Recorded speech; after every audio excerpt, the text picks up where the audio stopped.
PDF देखना पड़ेगा क्योंकि हमको वाई नॉट की वैल्यू निकालनी है।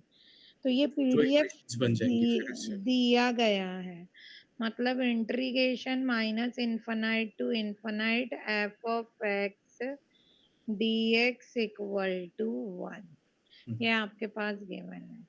तो ये हो जाएगा आपका integration minus infinite to infinite y not into e to the power minus mod x d x equal to क्या दिया है, 1 दिया है ना। माइनस इन्फिनाइट टू इन्फिनाइट, इसको 0 टू इन्फिनाइट में हाँ, कन्वर्ट कर सकते हैं। माइनस इन्फिनाइट टू जीरो, फिर इन्फिनाइट से मतलब फिर उसका। वैसे भी कर सकते हो, एक डेफिनेट इंटीग्रल की प्रॉपर्टी होती है, minus infinite to integration 0 to infinite होता है। बात वही होती है, उसको तोड़ के लिखोगे तो माइनस इन्फिनाइट टू 0 और 0 टू इन्फिनाइट होगा आपका, वो सेम हो जाती है लिमिट उस केस में। ठीक। और ये हो जाएगा 2 0 टू इन्फिनाइट वाई नॉट और इनटू में e to the power minus mod x d x. ये 0 टू इन्फिनाइट की बात कर रहा है, तो 0 टू इन्फिनाइट के लिए माइनस मॉड एक्स, ये हो जाएगा माइनस एक्स क्योंकि मॉड एक्स पॉजिटिव हो जाएगा, है ना। तो ये हो जाएगा आपका इक्वल टू 1 चल रहा है, ये हो जाएगा 2 y0 constant integration 0 to infinity e to the power minus x d x equal to 1, और ये हो जाएगा 2 y0 into e to the power minus x upon minus 1, और लिमिट आ जाएगी इन्फिनाइट 0 इक्वल टू 1। -1 बाहर जाएगा तो -2 y0, लिमिट पुट करेंगे तो e to the power minus infinite minus e y to not की दी वैल्यू पावर तो 1/3 दी थी ना मैंने। 0 होती है, ये 0 होती है, ये -1 होता है, और ये -2 y0 इक्वल टू 1, ये हो जाएगा पॉजिटिव 2 y0 इक्वल टू 1, और y0 की वैल्यू हो जाएगी 1/,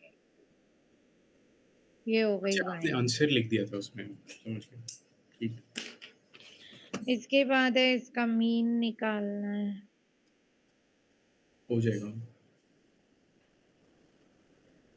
मीन का फॉर्मूला बस पता होना चाहिए, म्यू यू नॉट और वन यू, है। हाँ you not, you one not और यू टू नॉट का आना चाहिए। वो एक में एक्स लगता है, एक में एक्स स्क्वायर लगता है। X into F of x d x, ये मीन में है, वो स्टैंडर्ड डेविएशन वो म्यू टू डैश में लगता है। हाँ, दोनों निकालना होगा ना मेरे को। हाँ, दोनों निकालना पड़ेगा क्योंकि फिर म्यू, स्टैंडर्ड डेविएशन वेरिएंस के फॉर्म। फिर म्यू टू से म्यू वन का स्क्वायर माइनस करना होगा अंडर रूट में, फिर उससे हमें वो आएगा, क्या था? Mu two dash, mu two dash minus mu one dash का स्क्वायर, हाँ। ये होता है वेरिएंस। अंडर रूट करने पे फिर ये हो जाएगा एच डी। अच्छा, ये पूरा अंडर रूट में होगा वेरिएंस। अच्छा, वेरिएंस है, sorry.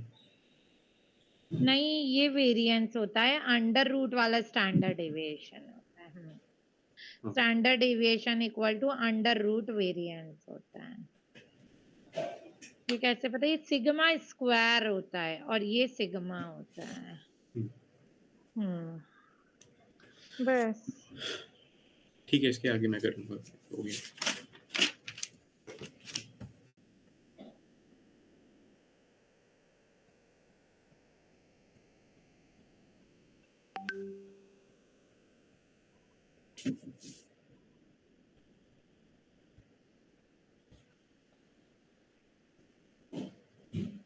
Then is equals to x greater than is equals to 3।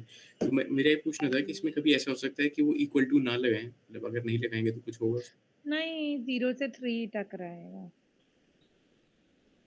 मेरा कहने का मतलब है, zero greater than is equals to x लिखा है ना, तो अगर वो इज इक्वल्स टू नीचे वाला नहीं लगाया, वो सिर्फ ग्रेटर देन एक्स लिख दे तो? नहीं, उससे कुछ नहीं होता, रेंज वही रहती है, 0 से 3 ही रहेगी। वो या तो भूल गए होंगे लगाना या जो भी है।